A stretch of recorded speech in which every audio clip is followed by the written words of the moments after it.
Okay, good afternoon, everyone. Welcome to our 7th installment of the Jeppe High School for Boys Extramural Enrichment Series. These enrichment series are primarily for the boy. We're very, very lucky to have Jake White with us today. He's definitely one of, if not the most famous Jeppe old boy. Jake is a massive supporter of Jeppe and has always been willing to assist us. And today is no different. I know he's very busy with his planning, and he's also busy looking at his view there in Amanus. Jake is one of the most successful coaches in the world. He's been all over the place, and he seems to find success wherever he goes. And yeah, we're very blessed to have him today to share some insight for our staff, boys and old boys. Jake, we have a wide range of people on here today. I've seen we've got some old staff, we've got new staff, we've got boys, we've got old boys, and I think there's even a few Blue Bull supporters on here, believe it or not. Our rugby, under the leadership of our director of rugby, Mr. Spillhouse, is in a good place, and Jake, your insight has always helped us along. I'm going to hand over to our master in charge of rugby, Mr. Williams. Thank you, Mr. Gittins, and welcome, Jake. I think the first thing I have to ask you is, how have you been passing the time during the lockdown? You said in the little chat beforehand that it's not been too bad for you at Hermanus. Have you been watching lots of replays of World Cup finals, including your own? No, David, I haven't. I've been really busy trying to sort out the Bulls. I think in a lot of ways it's been a blessing in disguise for the Bulls. You know, we've been in a really poor place. I'm sure you all know, but we came 7th in the Currie Cup last year, and we lost 5 out of 6 games this year. So yeah, it's not a great time. I mean, obviously COVID-19's been terrible for the whole of the world, but for me, in terms of selfishly for the Bulls, to give me some time every day to talk to players, talk to coaching staff. Today I announced, Russell Winter, who's a Jeppe old boy, as a forwards coach. So generally what I've been doing is going around and trying to put together a Bull staff and a playing roster that can obviously be competitive once we get back to normal and once we can get back to Pretoria. Okay, I want to come back to the Bulls and your prospects for the season ahead, whenever that season starts.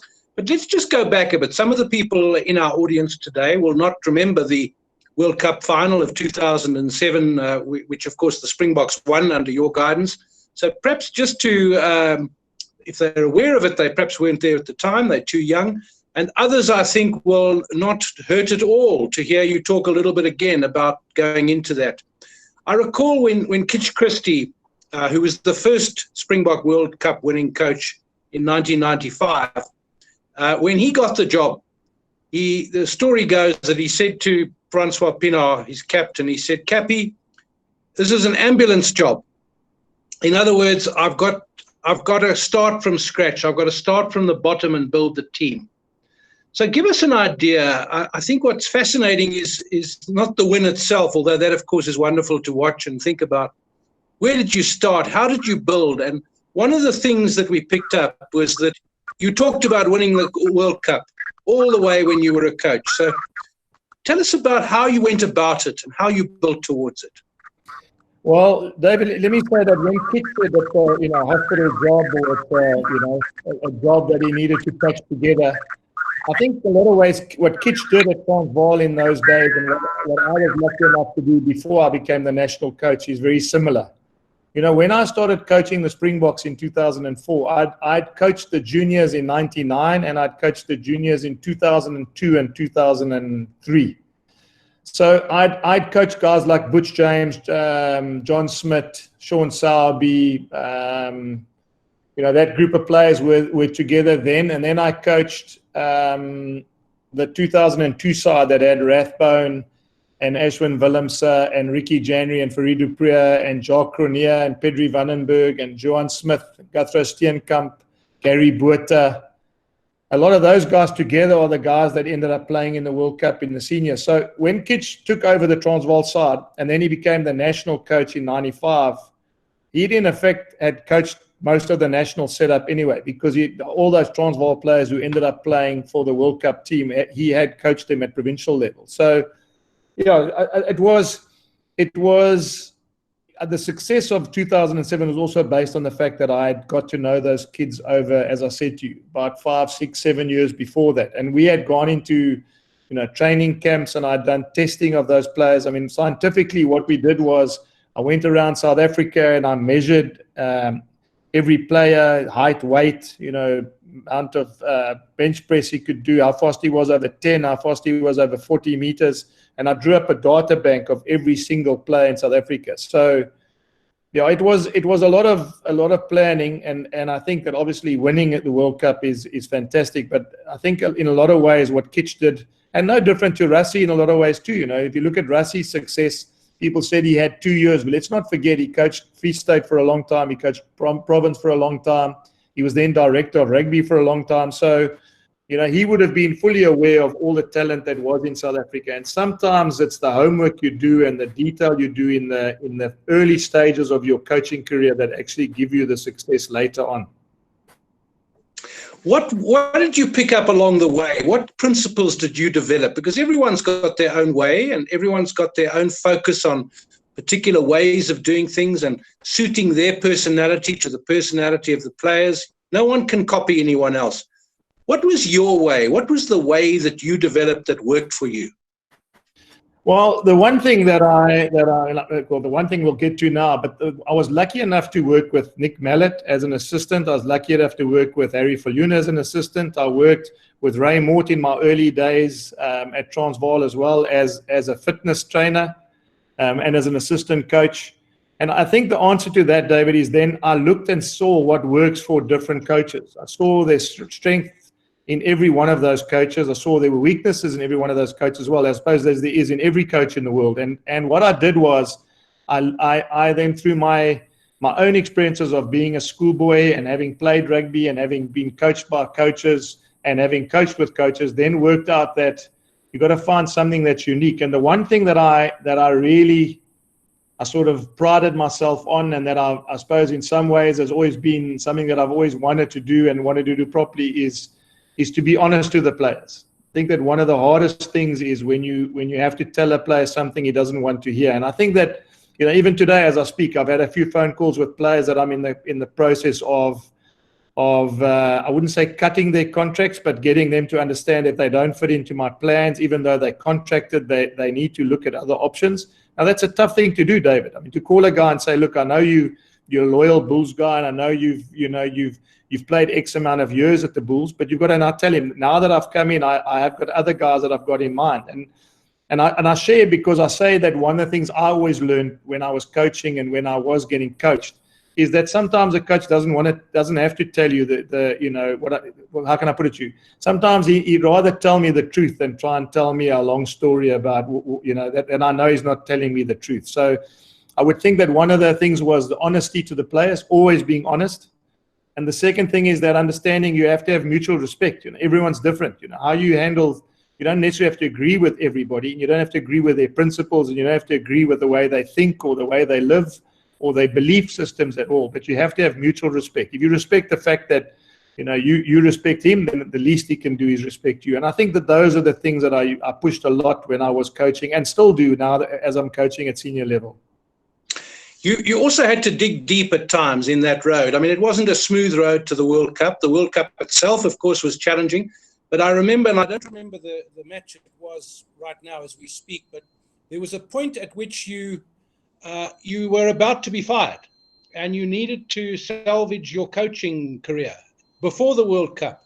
How did you get through that period? And you needed a victory very badly to get you back on the road, didn't you? You really can't, David. You said there was one game where I was nearly fired. I think there were about 40 games that I was nearly fired. That one thing you must understand as a Springbok coach is that there's two kinds of Springbok coaches, ones that have been fired and ones that will be fired. I mean, it's as simple as that. So, yeah, there was a game, the one that you're alluding to was we had to play in Rustenburg against the All Blacks, and we had lost 5 test matches in a row. And at that stage, the media was out and the jury was out, and it looked like I was going to lose my job. And we managed to thrash the All Blacks that day, 22-21. So it was fantastic, and kept my job. So, yeah, it's but I think that those sort of lessons, especially in that year, helped me a lot to cope with pressure that comes in that coaching job. And let's not forget, a year later, we end up winning the World Cup. And I remember in my speeches to the players is saying that we remember what it was like to be at the bottom. We remember what it's like to be in that change room when we were losing so often. Now we need to use it as a massive boost for us to actually win this tournament, because other sides cannot go to those places because, we can talk about it, but they've never been there before. And it wasn't a pleasant time, but it was definitely a formative time of what we needed. And I've got no doubt that those sort of 5, 6, 7 test matches were very instrumental in getting the results we got a year later and winning the World Cup. From the final itself, obviously you must have many moments. You must replay that final in your head. What is the scene or one or two scenes that come out for you most, apart from holding the trophy at the end, obviously? What are the moments where you thought this is the defining moment of this match? I don't know about the defining moment of that match. I think when there was 4 minutes left to go and I realized they've got to score twice, then I realized that, there was no way they were going to do that. I mean, I just couldn't see that the way we were playing that they were going to be good enough to score twice. So that would have been, I suppose, a pivotal moment when I actually stood up to walk down to the bottom, because at that stage, one of the props was cramping. I think CJ van der Linde and Yanni du Plessis wanted to run on and obviously get on the field. And I sort of, something inside of me said, no, let's leave all the players that are on the field there to enjoy the final whistle. Probably be a bit unfortunate if you take a guy off with about 3-4 minutes left to go and he doesn't get to experience the final whistle with his teammates. And so that from a game point of view. But I think that the thing that I remember the most about the final, in fact, David, I've never watched the final. I've never watched it again. I think we watch highlights here and there when I walk past a TV set or there's a snippet of maybe the trophy or whatever. But I've never physically sat down and watched the game. Why is that, Jake? Why not? Well, I don't know. I just I've never really watched, even when we won the Tri Nations, I never watched that game. What tends to happen at the end of a competition, you don't have a chance, or you didn't have a chance, or you don't need a chance to assess or review that game. When you're going from week to week, you review and you give feedback to the players. But when we finished that game, I mean, the next time we saw each other was about 3-4 months later when we went to tour against Wales. So, and I just, I suppose I never ever, I probably wouldn't have watched it even if we had lost it. So I didn't want to change that, So, but I would say, Dave, that the one thing that if you say, what is the moment? I suppose the one moment I remember just before kickoff is trying to shake hands with Francois Steyn, and he shook hands with me like a great college boy. They shake hands with the 2 fingers like this. And I actually looked at him thinking, does he think he's still at school, or is he so nervous that he's forgotten that he's in the Springbok change room? Because at that stage he was 19 years old and he was playing in a World Cup final. Okay, we're going to come on to Rassie Erasmus and your connections with him and your views on him. There are a couple of questions on the message. But before we get on to that and the Bulls, again, a little bit more detail about that, let's go back. I mean, you're here as a Jeppe old boy, as a Springbok coach in various capacities. But Jeppe was where you started. You were a boy. You coached at Jeppe. Give us a flavor of that. I mean, the boys watching will know the field. One of the fields is named after you. The other one after Jack Collard, another great Jeppe coach. But they played on the same field that you played on, and they know this world. So tell us about your memories of the Jeppe world, and particularly the rugby world. Yeah, well, I mean, I have some fond memories there, David. I think that when I was at Jeppe, and a lot of boys I see when I look at who signed up there, last time I saw them, they were sitting in my classroom, and all of a sudden they're on a webcam with me. But I remember, and you guys will know where the hockey field was. That was Collard's Folly. There was a C field, rugby field, a little miniature rugby field, and that little mine dump on the left there was called Collard's Folly. We used to have to run over that for fitness.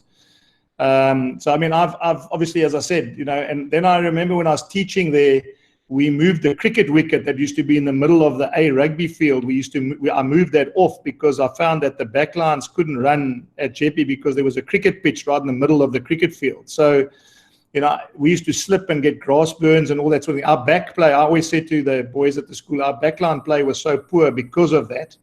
I mean, I think it also had the fact to do we didn't have great athletes when I was at Jeppe, even as a schoolboy. We maybe had one guy who did athletics and he was okay. We play against King Edward's and they've got all the inter-high champions. So we were always going to struggle against King Edward's in those days. But the stories that I remember, I mean, obviously playing on the A, B, and C field, as I said, that little C field there. I remember watching a master once when I was at school. He was a guy, some of them, the old boys will know him. His name was Lippy Lloyd. He was a master when I was there, and he was refereeing an under 14 C game or something. Jeppe were playing somebody, and they scored a try. The opposition scored a try, and the kicker was about to take a conversion. And I remember the Jeppe guys ran up to charge the conversion, and this master, who obviously didn't have a clue about rugby, blew the whistle, and he gave a penalty for Jeppe boys being unfair and chasing the kicker. And then I remember the conversion guy said, "Sir, if I kick this over, is it 2 or 3?" You know, because he wasn't sure what that. So I mean, I've had some fantastic things that I think about playing on that field. I remember bringing Mr. Collard, who's the field's named after. I remember bringing him to the school to name the field after him before he passed on. He's actually the guy that started rugby at the school. I don't know if people have been into the hall, they'll see a thing there as well, that in the early days, the black blazer was the rugby blazer and the white blazer was the cricket blazer. And if you look carefully, I think in about I don't know, let's just check about the 50s, I think just before the 50s, there's 2 Springboks who's sitting in the first team jerseys with black blazers on, Wolf Rosenberg and Des Sinclair, who played centre for South Africa. They've got, as it stands now, they've got half colours blazers on. So they didn't even get full colours because at that stage, rugby was a black blazer. And I remember the 2 masters, apparently, the legend goes that 2 masters, the cricket master and the rugby master, who was Collard, then decided on a truce they'd make the white blazer full colours and the black blazer half colours, which obviously from then on you can see the rugby photos are different. But there's one photograph that's in the hall there that's in between there. People couldn't work out what it was. It's actually a third 15 team. It's a third 15 rugby team in the first team hall there. And the reason is because the cricket master coached the third 15 to an undefeated season, and part of the trade-off was if they put that photograph in, they would change the blazer. So that's where the white and black blazers come from. Wonderful story that. I didn't know that. Every time you speak, Jake, we find out a bit more about the Jeppe history. Also the derbies, the great rivalries. King Edward's and Jeppe, of course, is a big one. I've played in it. You've played in it. Brendan Gittins has played in it. Just about every rugby playing old boy who's on the staff has been in it. So that is something. And I remember saying to the boys at King Edward's when I was teaching there, you don't understand that unless you play for the Springboks in a test match, you're not going to get anything like this again in your life. No, you won't. And I mean, I always used to speak. I sometimes went and spoke at the Old Ed's dinner for the kids, old boys when all the Old Edwardians when I was there working at Transvaal Rugby Union. And I always just said, as long as that stays the biggest fixture in Joburg, we're doing our job. You know, there was a time, and you would understand, there were time where that fixture wasn't seen as important anymore. I mean, there were time where Jeppe was poor, and I think we've got it back. And I think people see that fixture as the big sort of Johannesburg derby.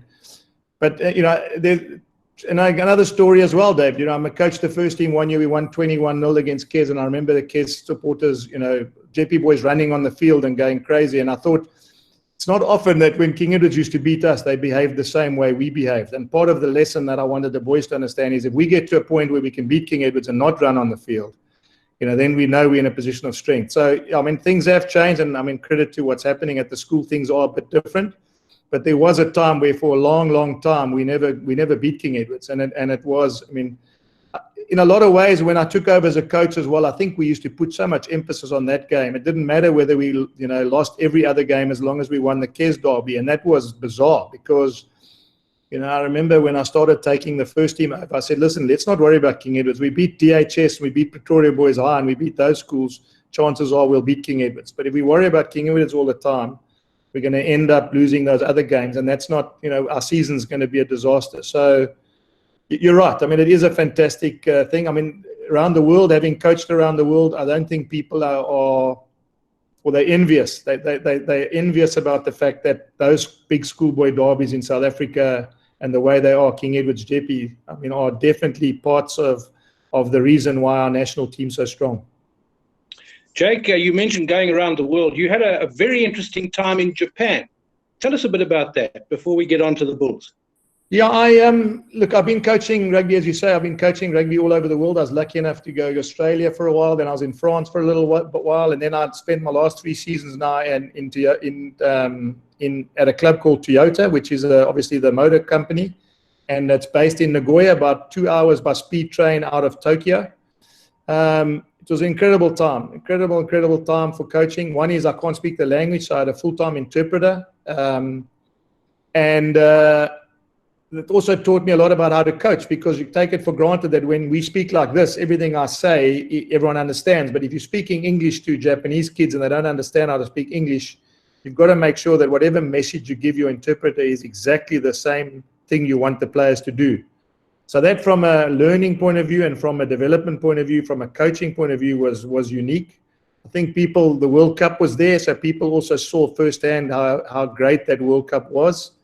How organized it was, what kind of tournament it was. And then for me, the lifestyle, just incredible people, incredible, the food they eat, the way they treat people, the humility they have as a nation. It was definitely the 3 years. And then to go to a club like Toyota, so just give you a little bit of background. The companies all play against each other. So the companies play, so for argument's sake, Canon and Ricoh and Panasonic and Toyota, and all of them have their own business companies, and those boys that we recruit are recruited for business. They're not recruited for rugby. So we would go to a university and we would recruit a guy who's graduating in a degree, and generally his job is to stay at Toyota Motor Corporation until he's 65 and then get a pension. So he's not interested in rugby. And when I say that, not that he doesn't like it, not that he doesn't want to play it, but he's no ambition about becoming an international rugby player. He just wants to work at Toyota, get his pension at 65. And in their culture, it's an incredible thing, because you basically been looked after by that company for the rest of your life. So they are incredibly thankful when you go and watch a game and you say, listen, I'd like to talk to that number 10 and I'd like to offer him a position at our rugby club. Basically what you're doing is you're giving him a job until he's 65 years old. So yeah, I must say, David, it was an unbelievable experience. Then also being there for the World Cup and watching it unfold and getting there when South Africa won, it was, I must say, it was a good lesson for me, and it was a good time also to get things in place where I now really refreshed to come back to the coalface of South African rugby and coalface of Super Rugby and obviously Currie Cup rugby. Well, let's talk about that. Now, you mentioned at the beginning you're planning a lot for the Bulls.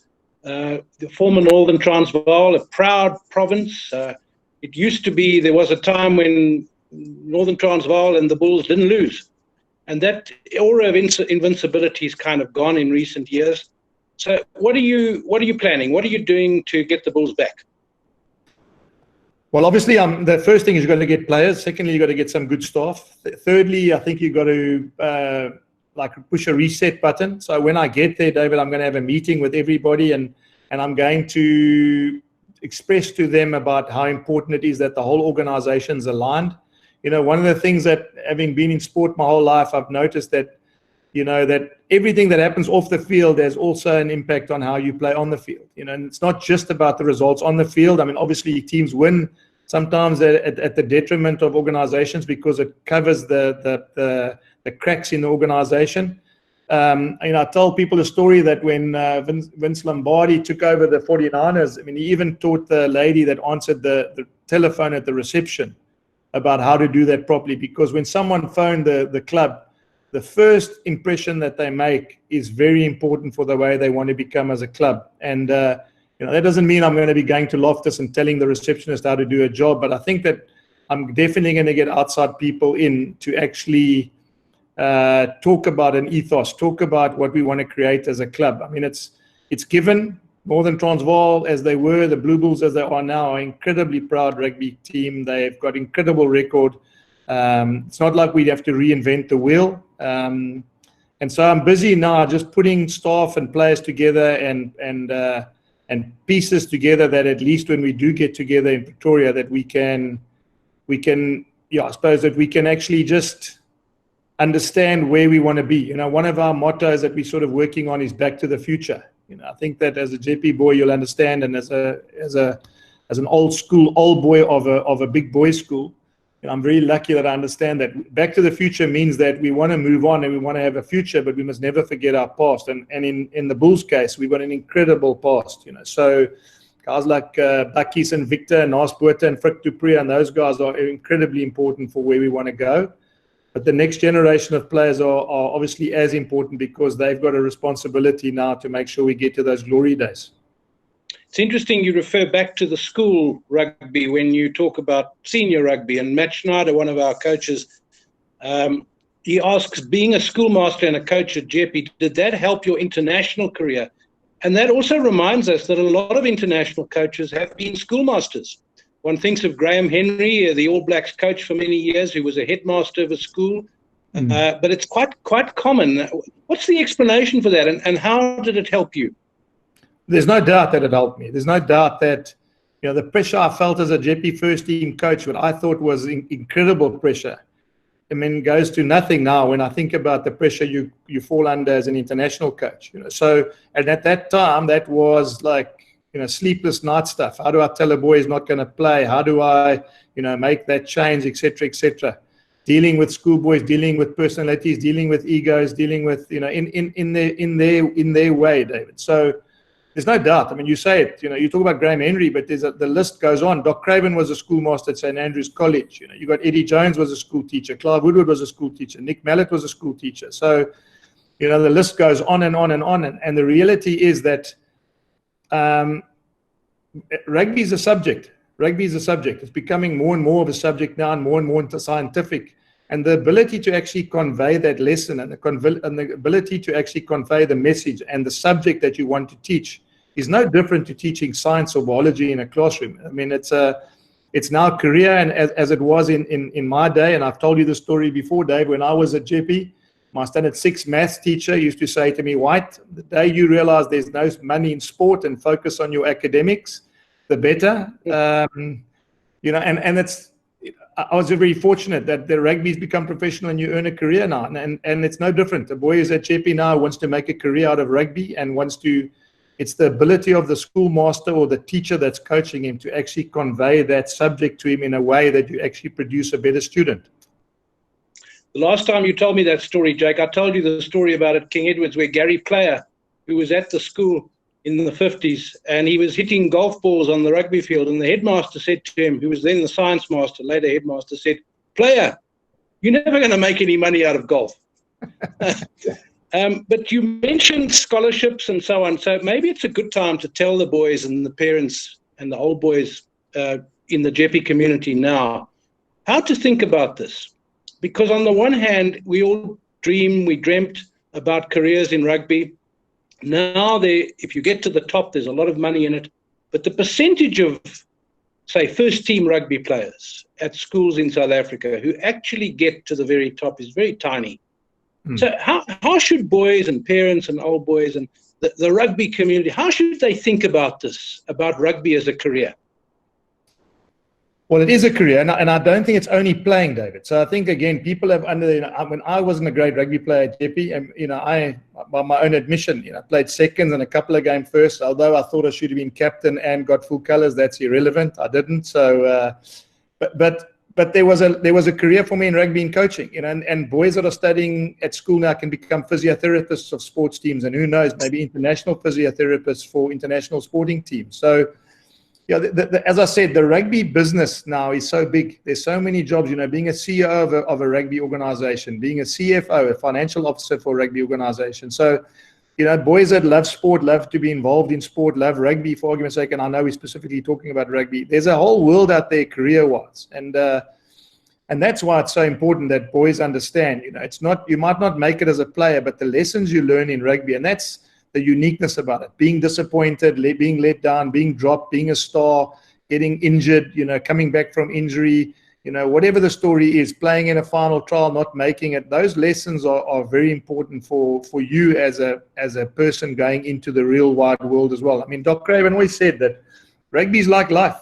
Some days you win, some days you lose, some days it's nice, some days it's not so nice, some days it's it's tough, sometimes it's easy, but at the end of the day, that is what I suppose people can go around the world. You walk anywhere, airport, pub, and you say rugby, and generally you've got a discussion on your hands. Isn't it also important for boys playing rugby at school where it looks like the ultimate is to play for the first team? Well, it is. School. It is. It is. But you leave school and there's rugby after school. I mean, rugby at school should also just be the beginning, shouldn't it? Well, David, when I say it is, that it must never not be that. It must never not be every boy in the school wants to, and then the boys who play after school who take it, then the next pinnacle is to become a Springbok. I mean, you don't go to provincial training and all that, and then, so, I say that from the point of view, as long as boys always remember there must be a balance. The balance is that not everyone's going to make it, not everyone can make it, and those lessons are important for you to learn. And you must aspire to play first team. You must aspire to get up in the mornings at 5 o'clock and train hard. And there's got to be a sacrifice. And that is what it teaches you. And but I would also say the challenge to the masters and the old boys, and I just hope that I was like that when I was teaching, is that the boys must enjoy it. I mean, there are times, David, I look back when I was first team coach, maybe I didn't make it fun for the boys that were below the first team. I mean, there's the lessons you learn. And maybe as I've got older, I've sort of said to myself, you know what, at the end of the day, you must enjoy rugby. And part of what I'm doing now when I coach and when I talk to my coaches is get them to come to work every day and enjoy it, just to have fun and enjoy the fact that you actually enjoy rugby, And let's be fair and say as well that I'm sure everyone who's listening here will appreciate it. There's no rugby now. There's no live sport. And all of a sudden, things we took for granted are very different, very, very different. So, I'm hoping that when we do get back to normal and we do have rugby and whether you're in under 14 Bs or whether you're in the first 15 or whether you're in the Bulls first team, that you actually accept the fact that it's actually fun to be there, because it doesn't always necessarily just happen. We got a question from one of your audience talking about fun. My impression of this World Cup that we've just won now, the Rossi Erasmus World Cup, what certainly came out of that was that however much stress there was, they did seem to enjoy themselves. Even before they'd won the final. It's easy to say after the final we enjoyed ourselves. But before the final, they seemed to be a happy team. What insights did you have that people perhaps don't know about into Rossi, into how he coached this team? Because he also, it seems to be a thing in South African rugby, an ambulance job.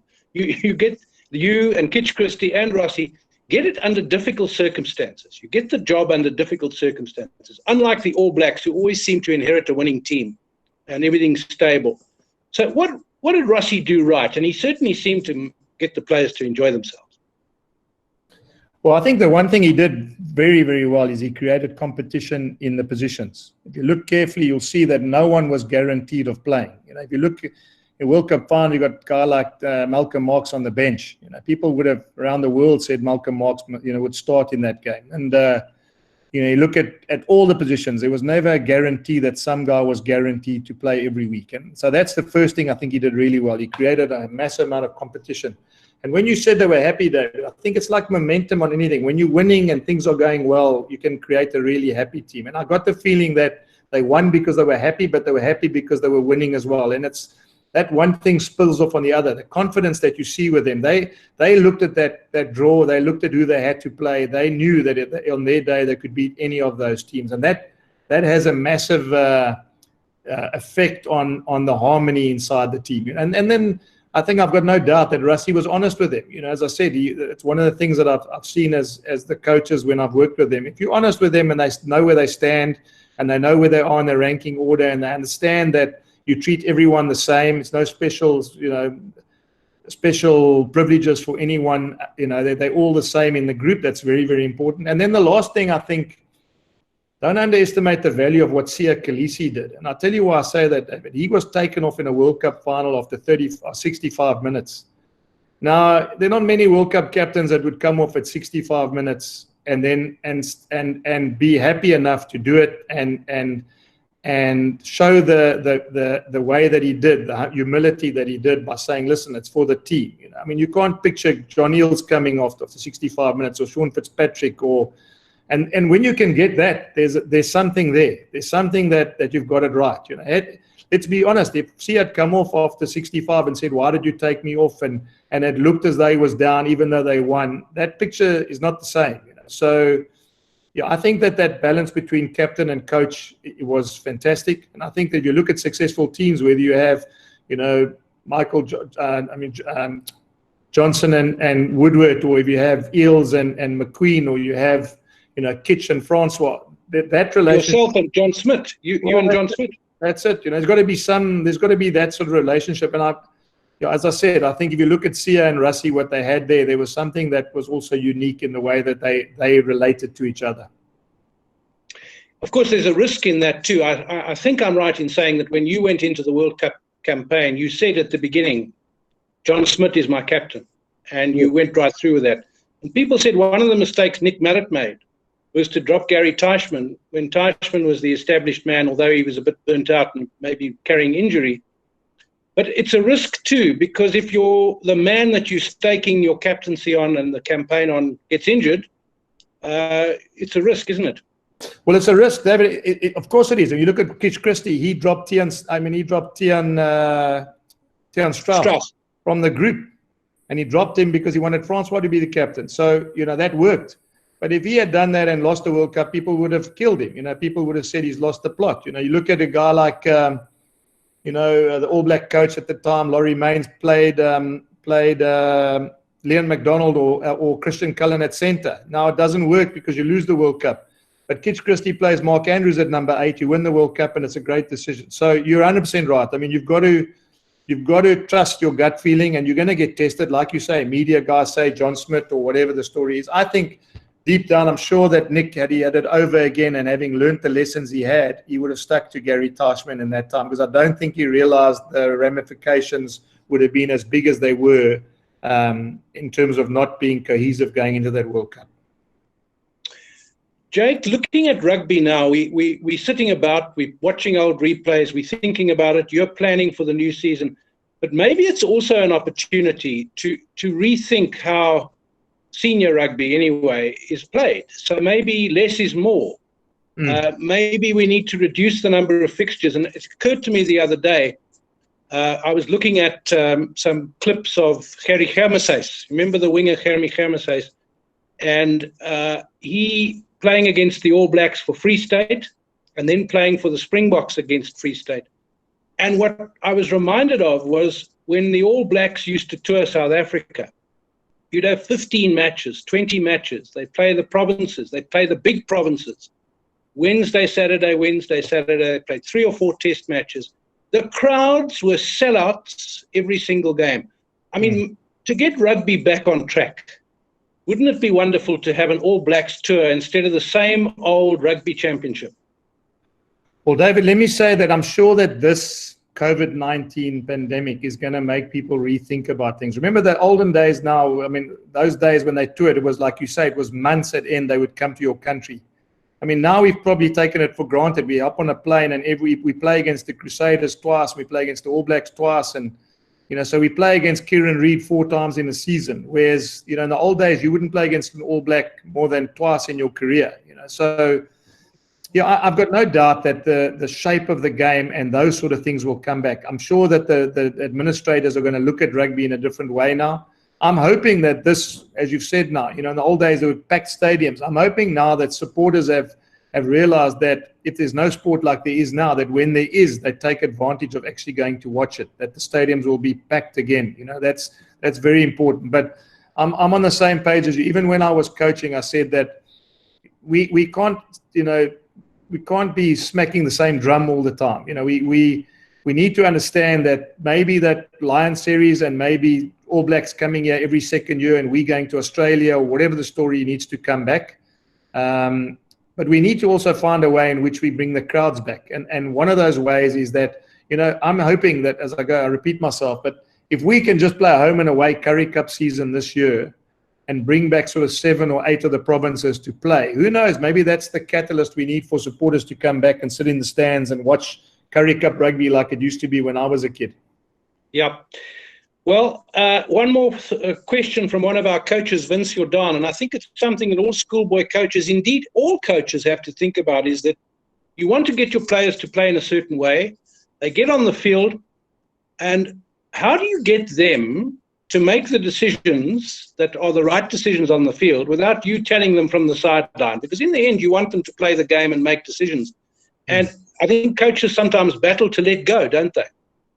Well, they do, especially because there's results driven now. I mean, it's always been like that. You want your team to do well and you think you can. And I mean, I was exactly the same. But I think that the answer to that question, David, is you got to practice it. You got to practice actually standing back at training sessions as well and letting players make decisions. If you remote control every single thing, it's very difficult on a Saturday to say, okay, now you must do it on your own. So, and you've got to find ways in which you stimulate the players to actually make those decisions, and you've got to stimulate them in a way that if they make a mistake, they don't get killed in the video session or in the Monday team session afterwards. You've got to, I suppose the mistakes are important, and that's why it's so important if you've got a system in place that the junior coaches actually experiment with those sort of things, no different to the classroom, where you can actually try certain things. And by the time you get to a higher level, you've actually given the kid more tools to actually use on a Saturday. I think if one of the things that's happened in the past, and I can only talk when I was teaching, a lot of the junior coaches were in silos. They just worried about their own teams. They weren't really worried about where the kid went the next season or what he had to learn going into the next season.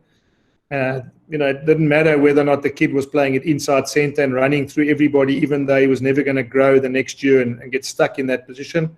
Maybe what should have happened if there was a, planning and there was a bit of discussions with all the coaches, that guy would have ended up being a fantastic hooker and playing provincial rugby in his matric year, except he plays in the second and third team as a center who couldn't pass because all he did at junior level was run through everybody. So, I think that, that question has many, many answers, David. But I think that the challenge for coaches is to work in a system and to allow the players at the junior levels to actually make mistakes and express themselves. And not that I'm saying winning is not important, but I mean, the winning at the junior levels is not really that important because you want to produce better players going into seniors. Finally, Jake, I think there are quite a lot of players, and no doubt if they're not watching now, they'll come on when they watch the recording of this, junior players. We are feeling so sad for the under-14 boys at Jeppe who came, and just as their first rugby season at Jeppe was about to start, the lockdown came. They haven't played rugby for their school. The under-15s have only had one season, and now they've been deprived as well. So that's one thing, but more generally, for those junior boys, what's your advice to those kids to become the best players they can be? Well, David, I knew you were going to ask me that because people are asking me the same questions now with the lockdown and the professional players, etc., etc. Let me just say two things that I think are important to all the boys, to all the masters, to all the parents.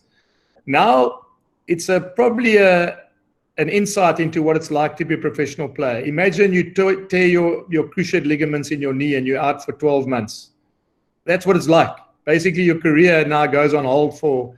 And a guy like Butch James, who does his knee 3 times or 4 times in his career, basically means that this happens every single time he comes back, he does his knee. And he still came back and came back and came back and played in the World Cup final and won a gold medal. So my lesson there to the people is that that happens. It's the way it works. It's the way that sport works. It's not fair. And sometimes you might feel it now in a COVID-19 pandemic.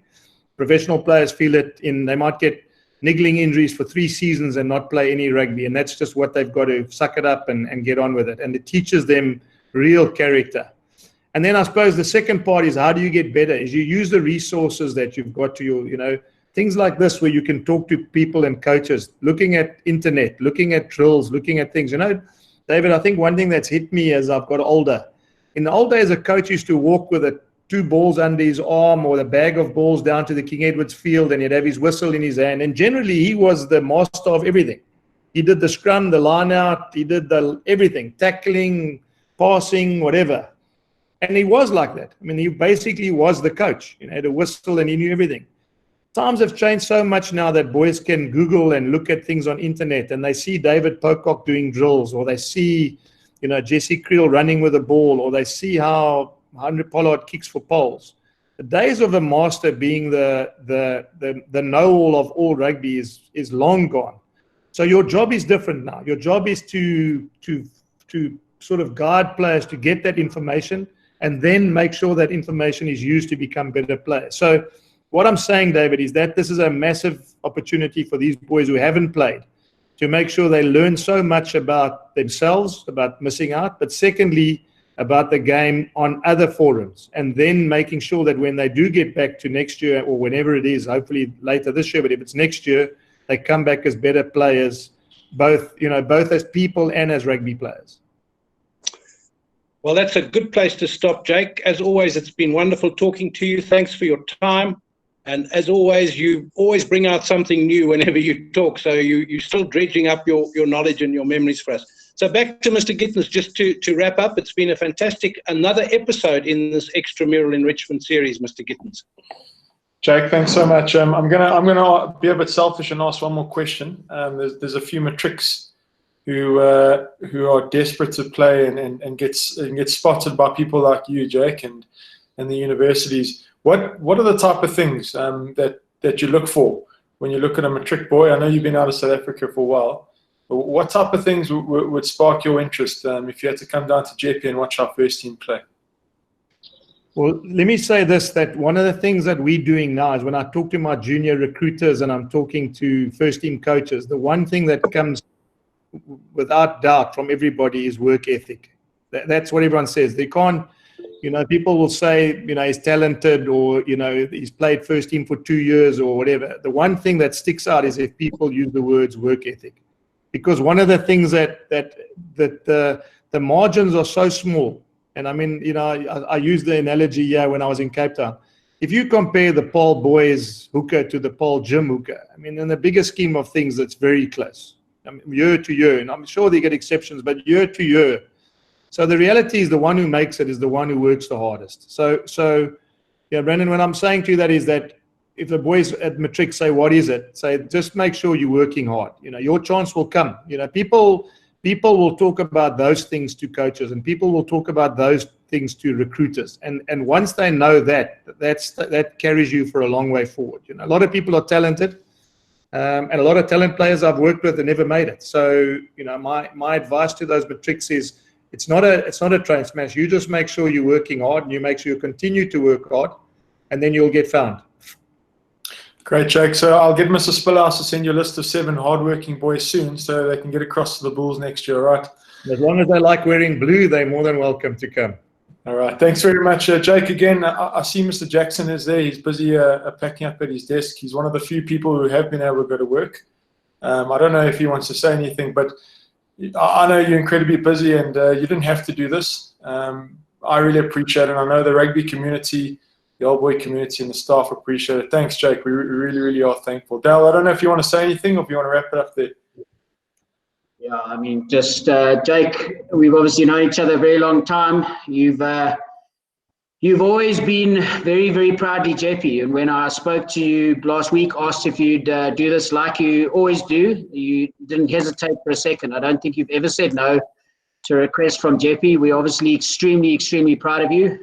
We are looking excitedly to have you back in South Africa and back in Gauteng, whether we are Bulls fans or not. I think from a South African rugby perspective, it's wonderful to have you back. To the boys on this forum, you're a great inspiration, not only as a coach, but as a Jeppe old boy. And to be fair, the fact that, as you say, you weren't a star at school. And so many of these boys need that inspiration. You're inspiration to our coaches.